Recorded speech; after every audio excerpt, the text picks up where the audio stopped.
قرآن مجید کے فائدے، قرآن مجید کے فائدے ہی فائدے ہیں۔ نمبر 1، قرآن مجید اللہ تعالیٰ کی معرفت کا ذریعہ ہے۔ نمبر 2، قرآن مجید اللہ تعالیٰ کی صفت ہے۔ نمبر 3، نبی کریم صلی اللہ علیہ وسلم کی بعثت کا مقصد قرآن مجید سکھانا، سمجھانا اور پہنچانا تھا۔ قرآن مجید سے ہمارے عقائد اور اعمال درست ہوں گے۔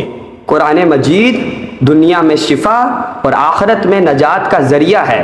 قرآن مجید دلوں کی بیماریوں کا علاج ہے۔ قرآن مجید شیطان کو دفع کرتا ہے۔ قرآن مجید دل سے فکر اور غم کو دور کرتا ہے۔ قرآن مجید بدن اور دل کو قوت بخشتا ہے، اور قرآن مجید رزق کھینچنے کا مقناطیس ہے۔ تِلْکَ عَشَرَةٌ کاملہ۔